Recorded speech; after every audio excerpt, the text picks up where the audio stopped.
আসসালামু আলাইকুম ওয়া রাহমাতুল্লাহি ওয়া বারাকাতু। তায়াম্মুমের শাব্দিক অর্থ কী এবং তায়াম্মুম আমাদের উপরে বৈধ হওয়ার ইতিহাসটা কী?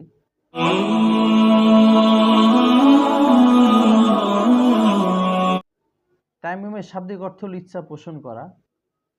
আর শরিয়াতের দৃষ্টিতে তায়াম্মুম বলা হয় আল কসদু ইলা সাঈদ, তথা মাটির দিকে বা মাটির ইচ্ছা পোষণ করা, মাটি থেকে পবিত্রতা অর্জন করার জন্য।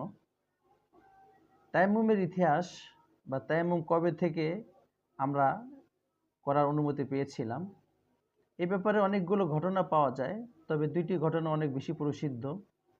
তার মধ্য থেকে সবথেকে বেশি যেটা প্রসিদ্ধ সেটা হলো ৬ষ্ঠ হিজরিতে শাবান মাসে বনির মুস্তালিক যুদ্ধ থেকে ফেরার পথে আম্মাজান আয়েশা সিদ্দিকা রাদিয়াল্লাহু তাআলা আনহার একটি হার হারিয়ে যায়, যেটা তিনি তার বোন আসমা থেকে হাওলাত করে নিয়ে গিয়েছিলেন ব্যবহার করার জন্য।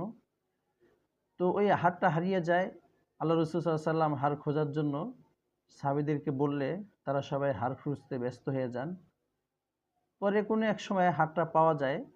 যখন পাওয়া যায় তখন নামাজের একেবারে অল্প সময় বাকি থাকে এবং তাদের নিকটে পানিও থাকে না যে আশপাশ থেকে পানি নিয়ে জোগাড় করে তারপর ওযু করবেন, নামাজ আদায় করবেন।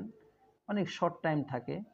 তখন তারা খুব মনঃক্ষুণ্ণ হন এবং তাদের ভিতরে এই জিনিসটা কাজ করে যে আজকে আম্মাজান আয়েশা সিদ্দিকার হার হারিয়ে গিয়েছিল এবং আমরা খোঁজায় ব্যস্ত ছিলাম দেখে আমাদের আজকে এই অবস্থা।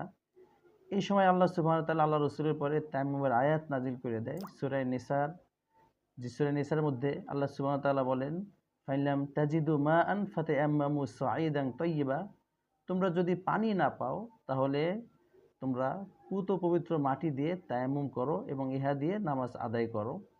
যখন এই আয়াতটা নাজিল হয়ে যায়, সাহাবীরা অতি আনন্দে মা আয়েশা সিদ্দিকাকে বলেন, আপনারা আবু বকরের বংশধর যারা আছেন তারা যখনই কোনো বিপদে পড়েছেন বা আপনাদের কারণে যখনই কোনো সংকট সৃষ্টি হয়েছে, আল্লাহ সুবহানাহু ওয়া তাআলা ওই সংকট দূর করার জন্য উম্মতে মুহাম্মাদের উপরে কোনো না কোনো আসান রাস্তা সৃষ্টি করে দিয়েছেন।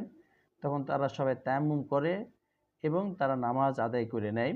তো ওই সময় থেকেই আল্লাহ সুবহানাহু ওয়া তাআলা উম্মতে মুহাম্মাদের উপরে একটা সহজ সরল বিধান দিয়েছেন যে তোমরা যদি পানি না পাও তখনও নামাজ ছেড়ে দিও না, বরং তখন তোমরা মাটি দিয়ে তায়াম্মুম করে হলেও নামাজ আদায় করে নাও।